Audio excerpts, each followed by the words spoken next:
It's a different approach to bridging the generational gap.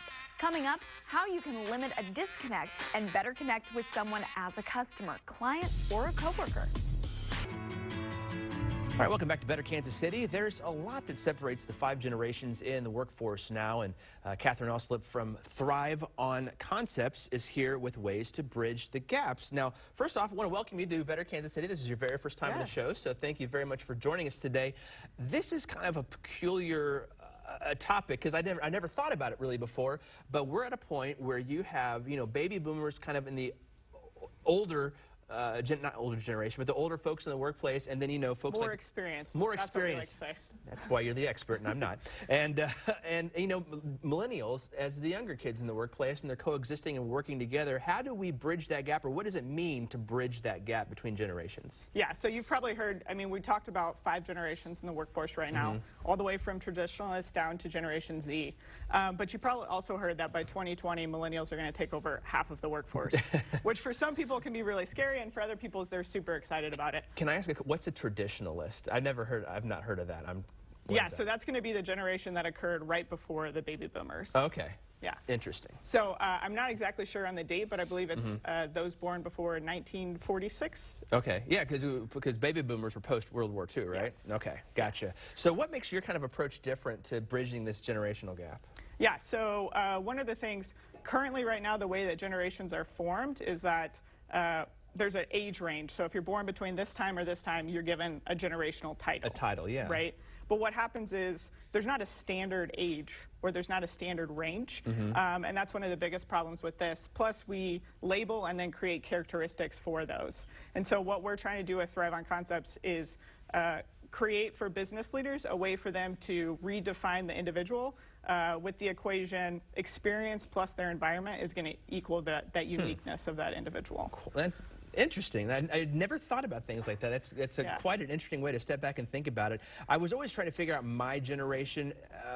I'm 38 years old, and somebody put the term Xennial out the other day, where we had an analog childhood and a digital adulthood. We kind of grew up with the internet. So I mean, we had rotary phones, that we dialed on, but now we use the internet and cell phones like it's nobody's business. Right, and that's actually one of the things that comes up when we work with business leaders is that the people that are working for them, employees, don't want to be classified as specific generations because they feel like it doesn't accurately represent them. And so you have exactly that. People creating those subcategories because they don't want to be associated with a certain generation, or they want to create something that makes more sense for them. So is that maybe a direction we should move forward then into, is approaching with no labels for these generations? Well, so short answer, we get asked this a lot, but short answer, no, we should not eliminate generations.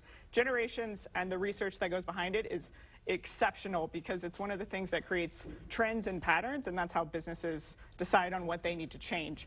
But with our approaches, we really want individuals to feel like they're valued in the workplace, and so it's all about training those leaders in the workforce on how to treat that person as an individual. Then what can we and our viewers do to go ahead and work towards bridging that generational gap? Yeah, so whether you're a leader in a business, which is primarily who we work with as leadership consultants, or a leader in your community and your home, there's 4 universal tips that people can use. Okay. So the first one is going to be remove those labels. Treat them as an individual. Yeah. Okay.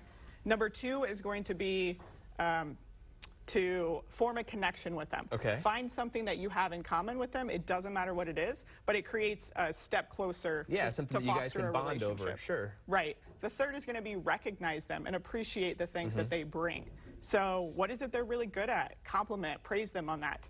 Encourage them to continue to add value. And then the last thing is going to be appreciate the fact that we're all different. Yeah. Right? Be happy about it. Look for those things. Because that's how you're going to learn and create new experiences. Okay. Well, Katherine, thank you very much for being here. I think that's a totally unique perspective and very interesting stuff that I've never thought about before, but it's very cool. So thank you so much for being here. We do appreciate it.